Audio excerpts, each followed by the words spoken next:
After uncovering my wife's betrayal, it's excruciatingly difficult to keep your cool, but they say it's crucial to channel that anger into something productive. So, here I am, sharing my story, hoping it can serve as a cautionary tale and possibly a cathartic release. Sit back, take a deep breath, and let's dive into the narrative of deceit and betrayal. Let's call my wife, who is 26 years old, Linda, and the other man, a so-called friend of mine, also 27, we'll name him Rick. Here's a bit of our backstory. Our meeting was no coincidence. It was engineered by mutual friends at a wedding where I was 22, and she was beautifully accompanying the bride. Our friends had cleverly seated us together, hoping we'd hit it off. They weren't wrong. Linda was strikingly beautiful, and our initial conversation revealed a shared sense of humor and mutual interest that made us instantly click. The evening progressed with effortless chatter, shared dinner, and eventually, we found ourselves lost in dance. As the night drew on, filled with drinks and laughter, we shared a spontaneous kiss right in the middle of the dance floor. This moment didn't go unnoticed. Our matchmaker friends, thrilled with their success, came over to tease us about the obvious sparks flying. We shrugged off their comments, enjoying the rest of the night in blissful denial of the burgeoning feelings. Although we parted ways without exchanging numbers, Linda reached out to me a week later with a text, suggesting a coffee meetup. I was elated, promptly agreed, and what started as a casual date swiftly transformed into a deep, committed relationship. Our journey from dating to a serious relationship was smooth, marked by affection and understanding, though not without the occasional petty argument. Nothing ever seemed too serious until I proposed 2 years into our relationship, and we married a year after that proposal.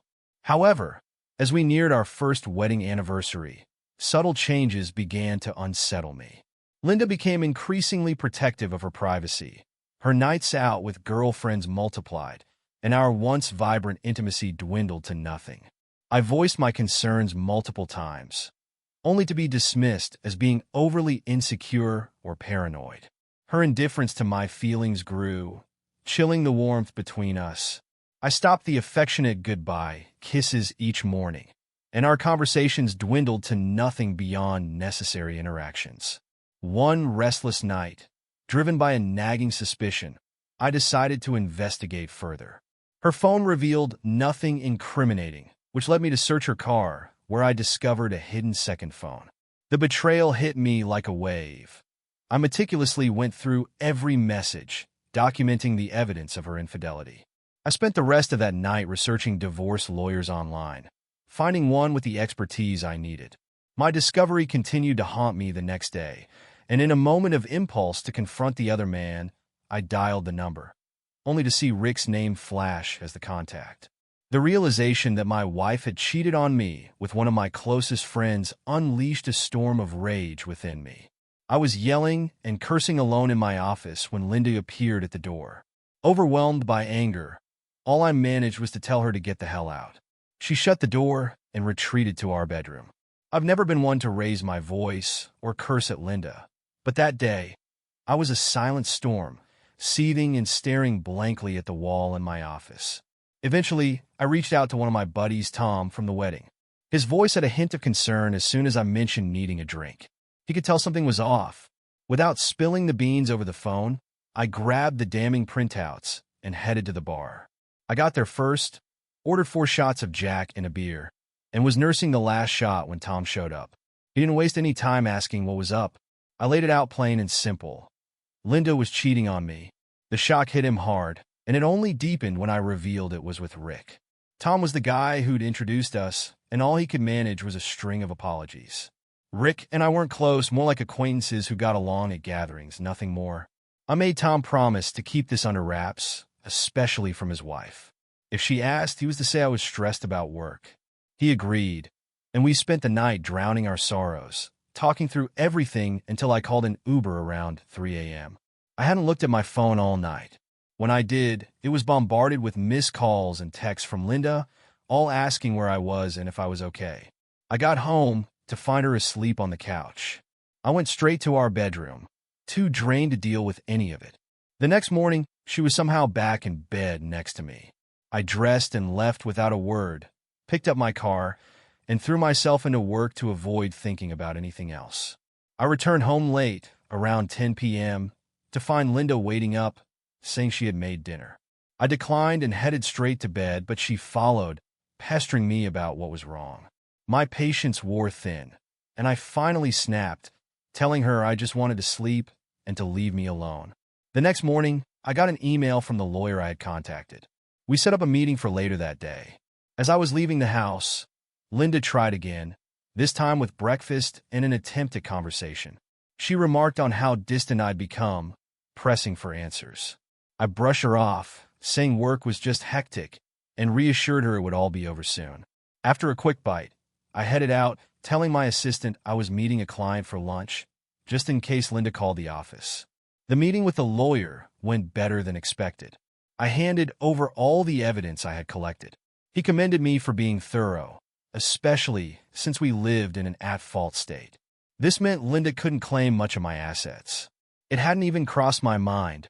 All I could focus on was ending the marriage swiftly. He advised retaining the evidence, but I requested copies instead since I hadn't confronted Linda yet and didn't want to hear any of her excuses. The lawyer's assistant quickly made the copies for me. Curious, I asked when Linda would be served with the divorce papers. He estimated about 2 weeks. Thanking him, I left the office, resolved to confront Linda as soon as I got home. When I arrived, the house was empty. I called her. No answer. I called again, still no response. Frustrated, I texted her bluntly, "I don't care if you're with Rick right now. Get home. We need to talk." Almost immediately, she called back, feigning ignorance about my urgent tone. I cut straight to the chase. "Get home now." She showed up 15 minutes later, and I couldn't help but remark sarcastically, "Wow, 15 minutes. That's roughly the time it takes to get here from Rick's, isn't it?" She stared at me, dumbfounded. I waited for her to respond, but she remained silent, so I pressed on, challenging her denial and lies. As she became defensive and started hurling insults, I slammed my fist on the table to silence her, pulling out the copies of the evidence. I showed her the stack first, then laid out each printout, one by one. She broke down, started crying, and began apologizing, claiming she still loved me. I scoffed at her sudden change of tone. "Honey, where's that fire you had a minute ago when you were so keen on belittling me?" As she attempted to approach and embrace me, apologizing profusely, I sternly warned her not to touch me. She desperately suggested making it up to me in any way I desired. Looking her straight in the eyes, I told her, "Sweetheart, I will never touch you again." Want to know who else has seen these messages and photos? My lawyer. I'm filing for divorce. Now, pack your things and get out of my house. That confrontation was 3 days ago, and I haven't heard from her since. Given the situation, I hope to avoid direct contact with Linda altogether. All communication with Linda was to go through my lawyer from now on. As for Rick, I found out he's engaged, and I feel obligated to inform his fiancée about what's been going on. When asked how I plan to reach out to her, considering Rick might be vigilant now, I've already thought it through. I've met her a few times before and have her contact number. I'll try reaching her via phone first. If that doesn't work, I'll drop by their place when I know he's at work and slip a note in her car, urging her to contact me. I'm determined not to let him off easy. This morning was about damage control. I've scheduled an appointment with my doctor to get tested for STDs, and that's happening in 2 days. I also reached out to my inner circle, my dad and a few close friends. They've been incredibly supportive, offering advice and assistance, though I assured them I've got things under control. Next, I contacted Linda's family. I sent a message to her parents expressing gratitude for their kindness over the years, but informed them that Linda and I are divorcing. I mentioned that I'd miss them, though in truth, their overbearing nature was something I won't regret leaving behind. I gave them space to process this and reach out if they had questions. The hardest message was to Linda's sister, with whom I shared a close friendship. I texted her, explaining the situation and expressing my regret that our relationship might change. I thanked her for always treating me like family and assured her of my support whenever she might need it. These conversations are just the beginning of redefining my relationships and taking control of my life post-divorce. After sending that message, Linda's parents quickly responded, expressing their shock and concern. Here's a summary of our conversation. Linda's parents: "We're so sorry to hear this. What happened? Why hasn't Linda mentioned anything to us?" Me: "Linda has been engaged in an affair for at least a year. I believe it started even before our wedding. I'm not sure why she hasn't reached out to you, but I think you should try contacting her. She's left our home, and I thought she might have gone to you." Linda's parents: "No, we haven't seen her. We'll call her right away. Thank you for letting us know.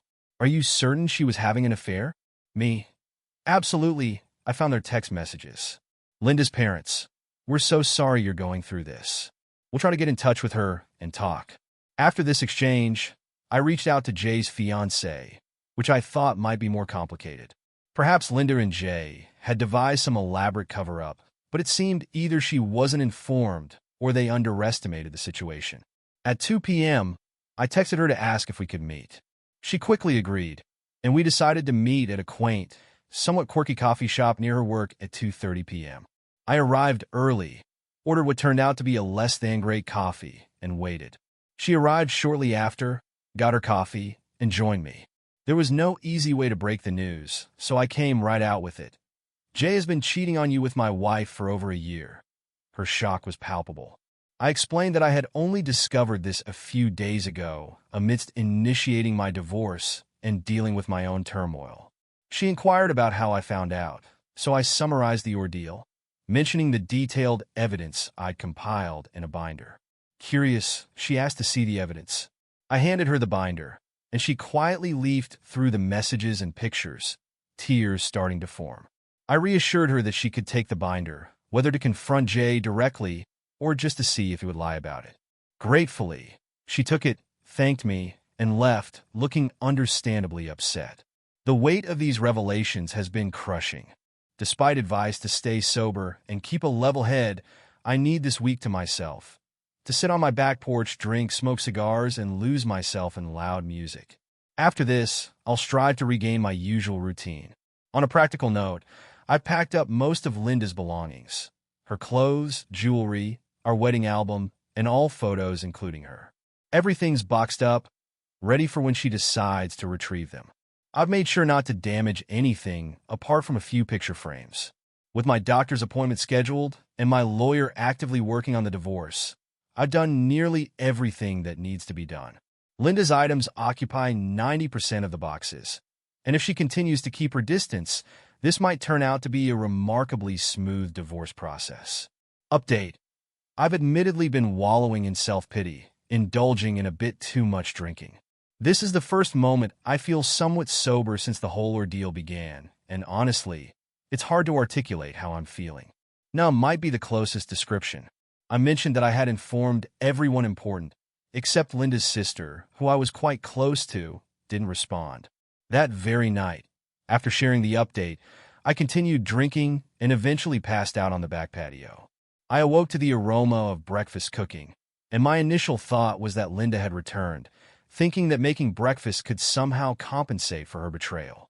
Bracing myself for a confrontation, I jumped up, ready to unleash my anger, but to my surprise, it was Linda's sister, Wendy. Wendy didn't say much at first. She simply took my hand, led me to the table, and placed a plate in front of me. As I ate, she expressed her apologies. She shared that when Linda appeared at her house, she merely mentioned we were having temporary problems that would resolve soon. However, when I texted her about the divorce, Wendy confronted Linda, asking why the divorce was happening if things were supposedly fine. Linda broke down and confessed everything, although she tried to downplay the affair as a one-time mistake. I told Wendy that reconciliation with Linda was out of the question and advised her to inform Linda to seek legal representation if she hadn't already. Wendy clarified she wasn't here to advocate for her sister. She was here for me, valuing our friendship independently of her sister's actions. This reassurance lifted a huge weight off my shoulders. I had feared this mess would ruin our friendship.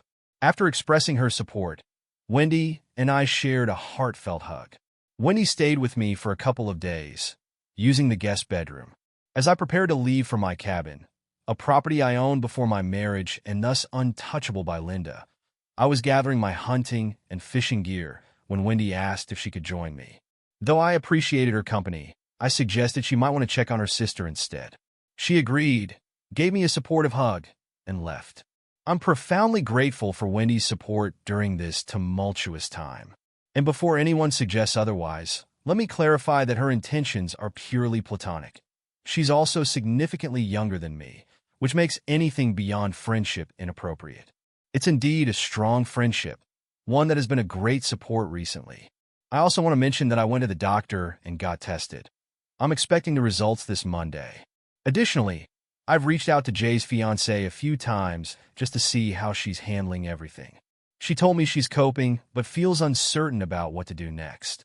I offered to meet up anytime next week if she needs to vent or just talk.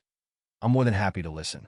For anyone else going through similar challenges, my advice is to stay focused on what you really want, whether that's pursuing a divorce or reconciliation. Set your goals step by step, lawyer, doctor, and notifying close ones, and keep personal matters off the internet where possible. Also, make sure to set aside time to process your feelings. Update. Hello, everyone. It's been a while, but I thought I'd share some new developments. I shared how Wendy came over and stayed for a few days before I headed to my cabin for some hunting. I have good news from the trip. I bagged an 8-pointer on my first day out, which I'm really pleased about. It gave me the rest of the weekend to enjoy some fishing. I caught 2 decent-sized fish. I cooked one for dinner and butchered the other. I spent the rest of my days at the cabin cleaning my deer and soaking in the tranquility of nature. Aside from a drink or 2 each day, I kept my promise to stay mostly sober, moving past the initial week of heavy drinking. Recently, I received a call from the doctor confirming that I'm all clear health-wise. While it wasn't a surprise, given that Linda and I hadn't been close in months, it's always a relief to have confirmation. I tried reaching out to Jay's fiancée, but didn't hear back immediately. She eventually replied, letting me know she was staying with her family. She didn't share many details, but from her move, it's reasonable to assume things aren't going well. At least she's in a safe place with support. I reassured her that I was here to help if needed. She then asked to meet for coffee the next day, which I readily agreed to. We met again at the same quirky coffee shop and spent a couple of hours talking. She was curious about the steps I was taking regarding my divorce and whether there was any chance of reconciliation with Linda. I made it clear that for me, infidelity is a deal breaker.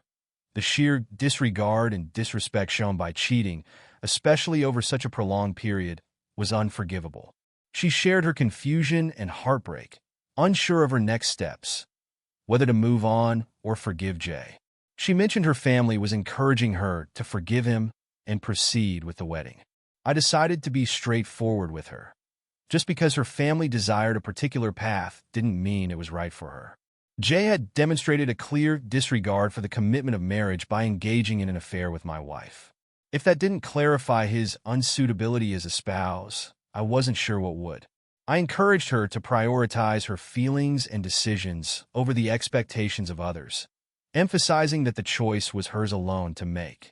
I advised Jay's fiancée to make her own decisions based on what would best suit her life.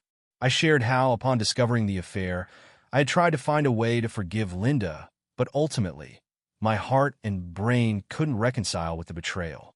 I told her that while I had spoken to only one person about it, my decision was already made and no one could change my mind.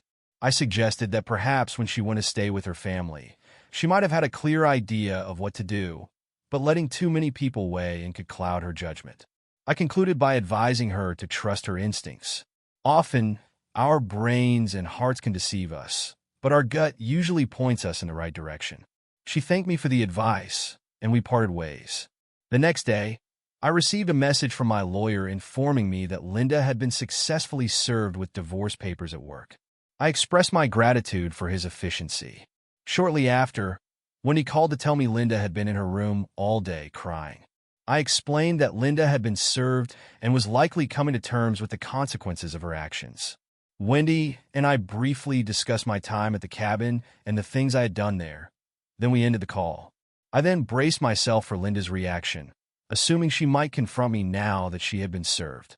I prepared for a potential outburst, keeping some Advil ready for the headache I anticipated. I even arranged for a friend to come over as a witness if needed, in case things escalated. I am waiting, somewhat anxiously, for what I've half-jokingly dubbed Hurricane M to hit. If or when it does, I'll be sure to update you all. Cameras have been up inside and outside the house since we moved in. My lawyer said there's not much he or I can do, as it's also her house. I also can't pull any money out of our shared account until the divorce is finalized, but I don't have to add any more. Update. Hello again, everyone. Quite a bit has happened. After contacting everyone close to us, my friends, my father, and her family, I reached out to her affair partner's fiancé, sharing everything I could prove.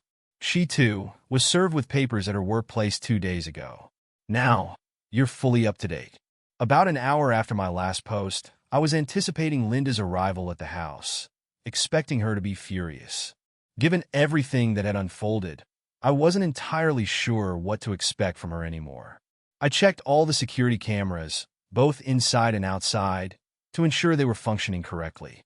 I also phoned my friend, informing him that Linda had been served today and requesting his presence at my house as soon as possible if she showed up.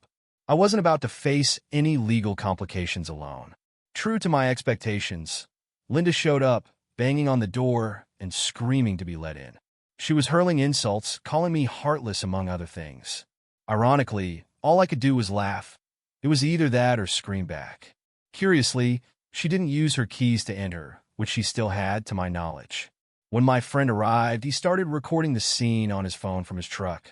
Unfortunately, he brought his wife along, who tried to intervene and calm Linda down. This only escalated things when Linda slapped her across the face, yelling at her to stay out of it. At this point, my friend, now with video evidence of the assault, called the police. Linda continued her tirade until the police arrived.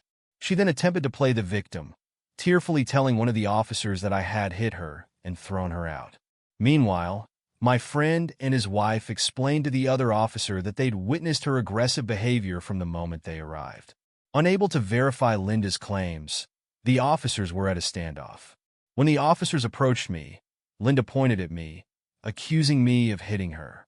As one officer began to handcuff me, I insisted that I could prove my innocence with the security camera footage. After reviewing the footage from the outdoor cameras, the officer apologized for the misunderstanding and acknowledged their initial bias. The situation concluded with Linda being arrested and charged with disturbing the peace, public intoxication, and driving under the influence. As the police escorted her to their car, Wendy arrived, puzzled and concerned. I showed her the video on my phone, explaining what had transpired. An officer then provided me with the case number and other relevant documents. Wendy began asking about the specifics of the charges, trying to grasp the full scope of the night's events. After the chaotic events, Wendy and I retreated back inside. She explained that she had only left her house for about 10 minutes to run to the store, and when she returned, Linda was no longer in the living room. Assuming Linda had gone to bed after drinking too much wine, Wendy was initially unaware of the subsequent drama until she found Linda causing a scene at my door. After discussing the night's events, Wendy asked if she could stay over, and I assured her she was welcome anytime. She mentioned that Linda would have to spend the night in jail and wouldn't be eligible for bail until the morning. Wendy had called her parents to inform them of the situation and to explore if they could arrange bail, as she didn't have the funds herself. We shared a beer and then turned in for the night. The next morning, Wendy had already left to meet with her parents. I haven't heard from Linda, Wendy, or their parents since, and I doubt their conversations have been pleasant. Hopefully, Linda managed to cool off while in jail. Update. The next morning, Wendy was gone before I woke up. Since then, I haven't heard from Linda directly, but her lawyer has contacted mine, indicating they are ready to proceed with the divorce. I also reached out to Jay's fiancé to see if there were any developments on her end. We exchanged a few texts, but nothing substantial has unfolded there yet. Jay's fiancé told me she has kicked him out of her house. Her father and brother helped pack up all his belongings and drop them off at his place. She mentioned that her dad and brother were tempted to confront him physically, but she persuaded them against it, expressing her desire to move past the ordeal and start anew. She thanked me for my support and mentioned that her close friends were there for her. On Friday, right after work, I hurried home with plans to head back to my cabin for the weekend. When I arrived, Wendy was waiting in my driveway. She wanted to collect some of Linda's belongings, having a list of items Linda expected to be ready. I had already packed almost everything, with items boxed or placed in the garage. I made it clear I wouldn't transport or handle the items directly to avoid any claims of damage from Linda. I offered to hire a moving company to manage everything as I was heading to my cabin and didn't want to deal with any more of Linda's issues. Winnie appreciated the gesture and wished me a good trip. She took a box of Linda's clothes and placed it in her car, then asked if she could join me at the cabin. I agreed, suggesting she drop off the box at her place and pack a bag. By the time I had finished my errands and packed the truck, Wendy was ready. We locked up my house and set off for the cabin. The weekend was rejuvenating.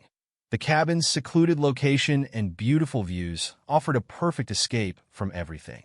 On Monday, I called a moving company, and by Tuesday, 3 movers arrived with a large truck. I meticulously recorded each item as it was boxed and loaded, taking photos of all the furniture. I thanked the movers for their patience and tipped each of them an extra $50. I sent all the documentation to my lawyer to ensure everything was accounted for. Now, the house feels empty but cleaner without Linda's things. Initially, my lawyer advised keeping any shared possessions, so I stored most of the furniture in a storage unit. I've been sleeping in the guest room since Linda left and have started buying new furniture, storing the majority of it in the now available garage space. I've decided not to keep the house even if I win it in the divorce. It holds too many painful memories. Update: I've been busy coaching high school baseball, handling the divorce, and dealing with everything surrounding my soon-to-be ex, which hasn't left much free time. A lot has happened, so this update might be lengthy. I meticulously documented the moving process to ensure Linda couldn't claim I had damaged any of her possessions, and sent all documentation to my lawyer. A few days after the movers took Linda's belongings, my lawyer received a claim from hers, accusing me of damaging items and demanding $1,500 in compensation, or she would take me to court.